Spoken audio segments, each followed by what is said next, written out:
Hello friends, आज के video में प्रतिशतता यानी परसेंटेज के सवालों को शामिल किया गया है। सवालों को हल करने का मैं सबसे आसान तरीका बताने वाला हूं। तो फ्रेंड्स, वीडियो पूरा देखें और वीडियो पसंद आए तो वीडियो को लाइक एंड शेयर करें और चैनल पर नए हो तो चैनल को सब्सक्राइब करें। तो चलिए वीडियो शुरू करते हैं। पहला क्वेश्चन है, एक मेज के अंकित मूल्य में 8% कटौती करने पर इसका मूल्य 4,600 रुपये है। इसका अंकित मूल्य ज्ञात करना है। अंकित मूल्य बताना है। तो फ्रेंड्स, अंकित मूल्य जो होता है वो 100% होता है। अंकित मूल्य 100% के बराबर होता है। तो ये कह रहे हैं 8% की कटौती हो रही। 8% की कटौती होने के बाद जो मूल्य बचता है वो 92% बचेगा। 8% कटौती के बाद जो मूल्य बचेगा वो 92% बचेगा।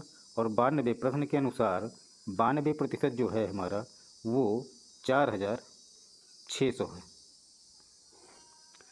तो 92% 4,600 है। प्रश्न के अनुसार 8% कटौती करने पर इसका मूल्य 4,600 बचता है। तो 8% कटौती करने के बाद हमारा जो रेशियो बचता है, परसेंट बचता है 92%, और 92% 4,600 के बराबर हो गया। तो हमको अंकित मूल्य बताना है। अंकित मूल्य मतलब 100%। 100% बताना है, ये है 92%। तो 100% बताने के लिए 4,600 बटा 92 गुणा 100 कर लेंगे। अब काट देते हैं। तो 46 दूना 92, तो ऊपर ये आपका हो गया 100, ऊपर 100 हो गया। 2 एकम 2, यहाँ 2 पंजे 10, 50 आ जाएगा। 50 और 100 की गुणा कर लेंगे तो ये बराबर आ जाएगा 5,000। जो अंकित मूल्य है वो 5,000 रुपये है। ऑप्शन इसका सी सही हो जाएगा। अगला सवाल है, सेब के मूल्य में 25% कमी होने पर एक ग्राहक को 240 में 2 किलोग्राम अधिक सेब मिलते हैं। घटा मूल्य प्रति किलोग्राम कितना है? घटा मूल्य बताना है। पहले मूल्य जितना था उसमें से मूल्य में 25% की कमी हो जाती है, जिससे ग्राहक 240 रुपये में 2 किलोग्राम सेब अधिक लेता है। तो घटा मूल्य कितना है? घटा मूल्य बताना है।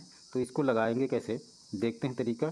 तो 25% की कमी हो जाती है, मतलब जो मूल्य बचा वो हमारे पास कितना बचा? 75%। और 75% का मतलब 75 बटा 100। अगर इसको काट देंगे हम तो ये 25 से कम, 25 तियाँ 75 और 25 चौके 100 कट जाएगा। तो ये जो है 3/4 के बराबर बचा। 3/4 के बराबर मूल्य में। तो हम इसका हमेशा उल्टा कर लेंगे। जब मूल्य 4 था तो वस्तु 3 खरीदते थे, और जब मूल्य 3 हो गया, 4 से 3 हो गया, तो वस्तु 4 खरीदेंगे। ठीक। अब इसमें जो अंतर और 4 और 3 का अंतर जो है वो 1 है, और 1 बराबर किसके है? 2 किलोग्राम के। 2 किलोग्राम के यानी केजी के, 2 केजी के बराबर है 1। तो यहाँ पर पहले 4 रुपये मूल्य होने पर 3 वस्तु खरीदता था, और 3 रुपये मूल्य होने पर 4 वस्तु, तो 1 का अंतर हुआ। तो जो 1 का अंतर है वो 2 किलो के बराबर है।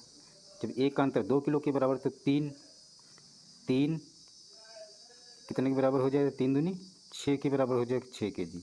मतलब जब 4 कीमत थी तो 6 केजी लेता था, और जब 3 कीमत होगी तो 2 चौको 8, तब 8 केजी लेने लगा, मतलब 2 अधिक। अब ये पूछा गया है घटा मूल्य। तो घटा मूल्य बाद का मूल्य हमको बताना है। तो जब ज़्यादा वस्तु मिल रही है तो मूल्य क्या होगा? कम होगा। तो 240 रुपये में ख़रीदता था और 8 केजी ख़रीदा था, तो 8 से भाग कर दें तो 8 तिरिक 24। तो आंसर जो मिला हमको कट के आ गया 30। तो आंसर हमारा हो गया 30। तो घटा हुआ मूल्य 30 है। अगर पहले का मूल्य पूछा होता 240 में 6 से भाग करा देते हैं तो 6 चौक 24। तो पहले मूल्य जो था वो कितना था? 40 था। 25% कम होने पर कितना हो गया? 30 हो गया। तो ऑप्शन जो है डी सही होगा। नेक्स्ट क्वेश्चन है, 300 ग्राम चीनी के घोल में 40% चीनी है।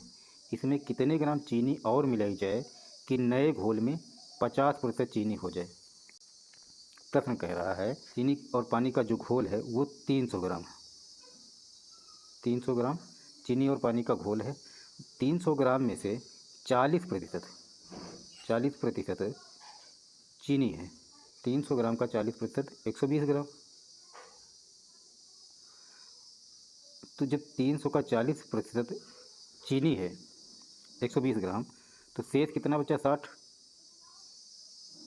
60%। शेष 60% बचा। तो 60%, 300 का 60% कितना होगा? 180 ग्राम। 180 ग्राम क्या है? पानी है। तो पानी और चीनी के बीच में जो अंतर है वो कितने का है? वो 60 का है। कह रहे हैं कि नए घोल में 50% चीनी हो, मतलब चीनी की मात्रा और पानी की मात्रा बराबर करनी है। 50% मतलब बराबर करनी। तो पानी है 180, इसमें चीनी मिलाना है, तो चीनी कितनी मिलानी पड़ेगी? 60 ग्राम और मिलाएंगे तभी तो 180 ग्राम हो पाएगा। तो आंसर जो हमारा होगा तो ऑप्शन बी सही होगा।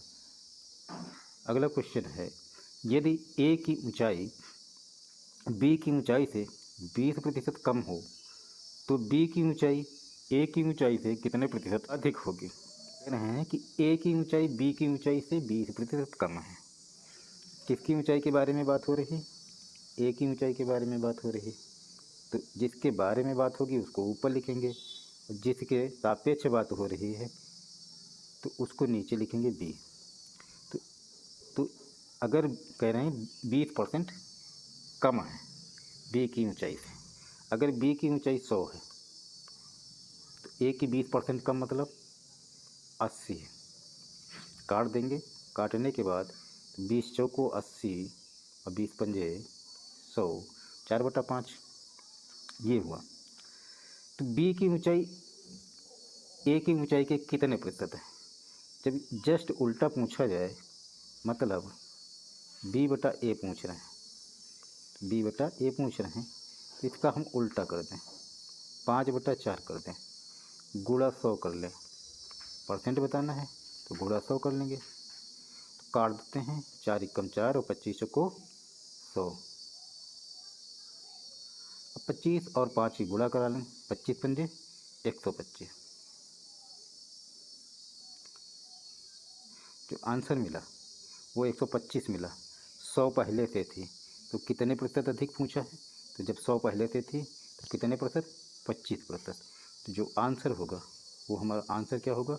ऑप्शन सी होगा।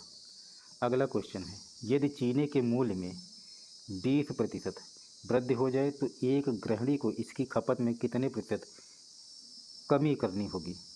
कम करनी, कितने प्रतिशत कम करनी होगी कि इस पर खर्च ना बढ़े?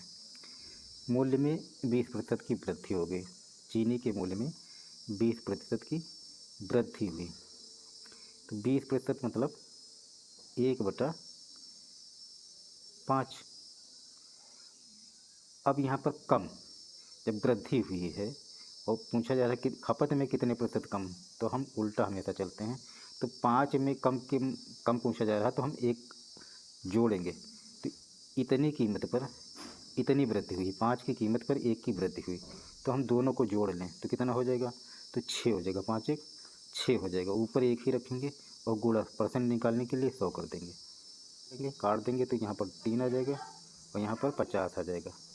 जो आएगा वो 50/3, और 50 को 3 से भाग करा देंगे तो ये हो जाएगा 3 एकम 3, 2 बचे 20 हो जाएगा, तीछा 18, फिर 2 बचेगा, फिर तीछा 18, फिर 2 बचेगा, तीछा 18। तो लास्ट वाला 6 काट के लास्ट की संख्या में 1 बढ़ जाएगा तो 16.67 हो जाएगा। आंसर डी सही होगा। एक तरीका और देखिए, अगर ये नहीं समझ में आया तो अगला तरीका है 20% की वृद्धि हो रही, तो पहले 100 रहा होगा, 20% की वृद्धि होने पर कितना हो जाएगा? 120। हल करेंगे तो ये 6 बटा कितना होगा? 5 होगा। वृद्धि हो रही है तो खपत में कितने की कमी आएगी? इसका हम सापेक्ष उल्टा कर लेते हैं तो 5/6 आ जाएगा। अब हम इसको परसेंट बना लें। अब यहाँ पर 3 को काटेंगे तो 50 बराबर हो जाएगा 50, 5 की गुणा कर लेंगे 250, 55 25 250 हो जाएगा बटा 3। तो भाग कराएंगे तो 3 अट्ठे 3 अठे 24, एक बचा 10 होगा, 3 तरक का 9, फिर एक बचेगा, दशमलव लगा के 0 बढ़ा लेंगे, 3 तरक का 9, 3 तरक का 9, 83.33। ये हमारी क्या हो जाएगी, खपत हो जाएगी, खपत हो जाएगी। ये खपत आ गई। तो हमको पूछा था इतनी खपत है तो कितने प्रतिशत कम है, तो पहले कितनी थी, 100 थी, और बाद में कितनी हो गई, 83.33। तो कमी कितनी आई, तो कमी घटा देंगे 100 में से, 100 में से घटाएंगे तो 16.67 ही आंसर आएगा। तो आंसर हमारा जो बना वो डी। दोनों तरीक़ों में से जो समझ में आ गया वैसे हम लगा लेंगे। अगला क्वेश्चन है, सुरेश को एक परीक्षा में उत्तीर्ण होने के लिए 36% अंक प्राप्त करने थे। उसने 24% अंक प्राप्त किए और तथा 9 अंकों से अनुत्तीर्ण रहा। पूर्णांक ज्ञात कीजिए। प्राप्तांक 36%, मतलब पास होने के लिए 36% अंक प्राप्त करने थे। उसने 24% अंक प्राप्त किए और 9 अंकों से फेल हुआ। तो मतलब जो पास होने के लिए उसको 36% अंक चाहिए थे, लेकिन उसने क्या किया, 24% अंक प्राप्त किए। तो जो उत्तीर्णांक हैं उनसे कितने प्रतिशत कम रहा, 12% कम रहा। 9 अंक से अनुत्तीर्ण रहा, तो ये जो 12% है वो 9 के बराबर है। तो हमको 12 नहीं, क्या बताना है, पूर्णांक बताना है। तो पूर्णांक कितना होता है, 100%। पूर्णांक हमेशा 100% होता है। तो 100% क्या हो जाएगा, 9/12 गुणा 100, काट देंगे। 3 त्रिक 3 चौको 12, 4 एकम 4 और 25 चौको 100। 25 और 3 की गुणा करा लेंगे, कितना हो जाएगा, 75। तो आंसर जो हमारा हुआ वो हुआ 75। पूर्णांक कितना है, 75। अगला सवाल है, एक चुनाव में 2 उम्मीदवार थे। चुनाव में 8% मतदाताओं ने अपने मत का प्रयोग नहीं किया। जीतने वाले उम्मीदवार ने कुल मतों के 48% मत लेकर दूसरे उम्मीदवार को 1100 मतों से पराजित कर दिया। कुल कितने मतदाता थे ये बताना है। क्वेश्चन पूछ रहा है कुल कितने मतदाता थे। तो ये कह रहे हैं 8% मतदाताओं ने अपने मत का प्रयोग नहीं किया। तो कुल जो मान के हम लोग चलते हैं, कुल मतदाता 100%, जिसमें से 8% मतदाताओं ने अपने मत का प्रयोग नहीं किया, तो 92% मतदाताओं ने अपने मत का प्रयोग किया, जिसमें से 48%, 8% ने प्रयोग नहीं किया तो 92 बचे। 48% जीतने वाले मत उम्मीदवार को मिले, 48% मत जीतने वाले उम्मीदवार को मिले। तो 8 ये हो गया, 48 ये हो गया, 48 तो 92। अब बचा कितना, 92 में से 48 घटा देंगे, कितना बचेगा, 44। तो 44% हारने वाले मतदाता 44% हारने वाले को मिला, 44% मत हारने वाले उम्मीदवार को मिले। तो इनमें जो हारने और जीतने वाले के बीच में अंतर कितने का आया, 4% का अंतर आया। और ये कह रहे हैं 48 मत लेकर दूसरे उम्मीदवार को इतने मतों से पराजित किया, मतलब ये जो 1100 हैं ये 4% के बराबर है। 1100 जो है 4% के बराबर है। तो हमको बताना है कुल मतदाता, मतलब 100% बताना है। तो 100% कितना हो जाएगा, 1100 गुणा 100 बटा 4 तो काट देंगे, 4 एकम 4 और ये हो जाएगा 25। गुणा करा लेंगे तो 2 जीरो लगा ले पहले। 25 एकम 25 के 5 और 25 एकम 25 2 27, तो 27,500। तो ऑप्शन ए सही हो जाएगा। अगला सवाल है, चाय के मूल्य में 10% कमी होने के कारण 270 रुपये खर्च करने पर पहले से 250 ग्राम चाय अधिक आती है। चाय का पहले वाला भाव तथा नया भाव ज्ञात करें। ये कह रहे हैं चाय के मूल्य में 10% कमी होने के कारण मतलब चाय के मूल्य में 10% की कमी होती है। 10% की कमी मतलब 90%। 90% का मतलब हुआ 90%, 90/100 मतलब 9/10। कमी होने पर, खर्च करने पर पहले से 250 ग्राम चाय अधिक मिलती है। पहले कीमत 10 थी तो खर्च 9 था, और जब 10% की कमी आ गई तो कीमत 9 हो गई, तो खर्च कितना हो जाएगा? 10 हो जाएगा। हमने कहा हमेशा उल्टा, 9/10 तो 10/9। तो इनके बीच में अंतर कितने का? 1 का रहा, और जो 1 का अंतर है वो कितना है? 250 ग्राम के बराबर है। 250 ग्राम के बराबर है, क्योंकि कह रहे हैं 270 रुपये खर्च करने पर पहले से 250 ग्राम। तो पहले 9 था, बाद में 10 वस्तु मिलने लगी, मतलब एक वस्तु का अंतर, जितने का अंतर उतना है 250 ग्राम। तो हमको बताना है पहले वाला भाव। तो पहले वाला भाव था 9 था, तो 9 से हम गुणा कर देंगे, 9 से गुणा कर देंगे 250 ग्राम की, तो ये हो जाएगा 25 नवा 225।